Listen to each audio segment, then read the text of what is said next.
Uma das realizações mais perturbadoras que podemos ter sobre a nossa existência é que os significados que atribuímos a ela podem ser muito frágeis. Desde uma crença religiosa até o apego a um pai, uma mãe, um namorado, uma amiga, todo esse sentido que a gente atribui a alguma coisa pode rapidamente se despedaçar na frente dos nossos olhos. E é por isso que muitas vezes decidimos só ignorar essa ameaça existencial e seguir as nossas vidas, trabalhando, estudando e nos divertindo. Entretanto, quando eu busquei me entreter jogando Nier Automata, eu fui impedida de continuar ignorando esse abismo existencial. E não só isso, na verdade, o jogo me empurrou diretamente para ele e me lançou a seguinte questão: quem é você quando tudo que dava sentido da sua vida é tirado de ti? Meu nome é Agatha Recoso e aqui no Linhas de Fuga eu analiso filmes, livros e jogos, buscando criar novos caminhos e gerar discussões a partir dessas obras. Caso goste e queira acompanhar mais vídeos, não esqueça de deixar o like e se inscrever. Mas talvez eu tenha precipitado um pouco nessa introdução. Antes de mergulharmos nesse abismo, precisamos entender o que está no topo dele. Quais os significados que serão destruídos ao longo dessa narrativa. Em outras palavras, precisamos primeiro entender sobre o que é Nier Automata. E eu não tenho a menor pretensão de explicar a história do game aqui, até porque isso exigiria um vídeo à parte. Eu vou aqui apenas abordar os pontos principais para refrescar a memória de quem já jogou, situar quem não jogou, lembrando que teremos spoilers massivos daqui pra frente, e mostrar como esse jogo convence traiçoeiramente que as bases desse mundo são sólidas antes de quebrá-las com marteladas. No início do jogo, descobrimos que em um futuro distante, o planeta Terra vive uma guerra entre humanos e alienígenas, que já se estende por milênios. Entretanto, ao invés de lutarem com as próprias mãos, as duas raças criaram robôs para disputarem o controle desse mundo. Os humanos criaram androides, feitos à sua imagem e semelhança, enquanto os alienígenas criaram máquinas que se assemelham mais com a ideia tradicional que a gente tem de robô. Nas duas primeiras campanhas do game, são 3 no total, nós controlamos os androides 2B e 9S, parte da Força Especial Yorha. Combatemos os exércitos das máquinas e buscamos tornar a Terra novamente habitável para os seres humanos. O primeiro baque que temos é quando descobrimos um bunker dos extraterrestres e que eles foram mortos pelas máquinas. As máquinas, com sua rápida capacidade de evolução, assassinaram seus próprios deuses e, curiosamente, desenvolveram uma certa fixação pela raça humana. Durante a jornada no controle de 2B e depois de 9S, nós encontramos diversos grupos de máquinas que tentam emular comportamentos humanos. Algumas aderiram ao pacifismo completo, outras se tornaram fanáticas religiosas, outras criaram um reino e desenvolveram um enorme senso de lealdade a seu rei. Nós encontramos máquinas que tentam incessantemente compreender o conceito de morte e outras que sofrem com a morte de seus irmãos. Certos robôs, inclusive, são nomeados a partir de filósofos e dialogam com os conceitos criados por esses pensadores. Em resumo, as máquinas querem se tornar humanas, ou pelo menos tentar imitar a raça humana. A realização gradual dessa verdade começa a nos gerar vários conflitos internos, tanto nos jogadores quanto nos protagonistas. Afinal, não dá mais para enxergar as máquinas como meras ferramentas dos alienígenas. Mesmo assim, nesse momento ainda conseguimos continuar lutando. Os humanos estão na Lua, esperando a libertação de seu planeta natal. E as máquinas ainda agem de forma hostil, apesar de nem sempre essa hostilidade ser gratuita. Além disso, existe a própria Yorha, que por mais militarizada que seja, são a única família que 2B e 9S tiveram.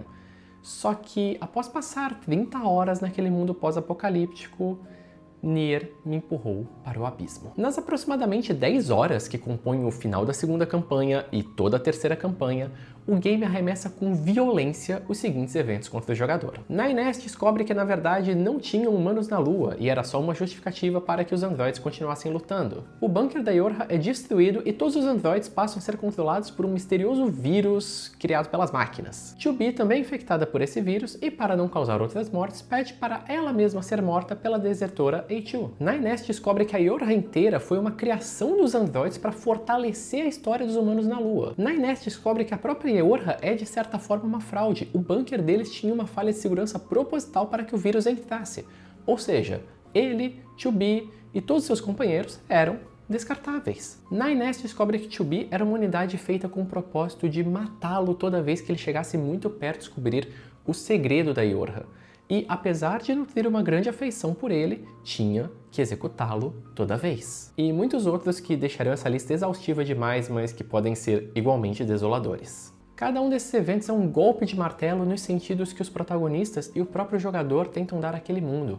O game faz questão de te deixar familiar com o mapa, com os personagens e até com a história. Você joga meio que a mesma história duas vezes, uma vez pela perspectiva da 2B e uma vez pela perspectiva do 9S. A terceira campanha de Nier Automata é dolorosa emocionalmente tanto para os protagonistas quanto para o jogador. Assim como acontece nos piores momentos da vida, chega um momento que você sabe que sofrerá ainda mais e que não tem outra opção. É injusto e o jogo parece rir na sua cara. Na verdade, às vezes ele faz isso mesmo, novamente refletindo como a vida é em algumas situações. Após tanto sofrimento, chegamos enfim ao final da terceira campanha, mas não há recompensa aqui. Independente do final, a verdade é a mesma. As memórias de 2B, de 9S, de todo o projeto Yorha serão deletadas. Nada do que foi feito faz sentido. Entretanto, depois do jogador fazer ambos os finais, já na tela de créditos, ele te entrega a sua última reviravolta. Os pods, que são pequenos robôs que acompanham os protagonistas, começam um diálogo entre eles. Pela programação, eles deveriam apenas seguir com o procedimento de deletar as memórias. Porém, eles hesitam, eles se sentem apegados àqueles androides que eles acompanharam tanto tempo. E por fim, eles te perguntam, você deseja que eles, 2B, 9S, A2, sobrevivam? Caso a sua resposta seja positiva, começa a batalha final do jogo, mas o inimigo aqui não é uma máquina gigantesca, um androide letal, mas sim os próprios créditos.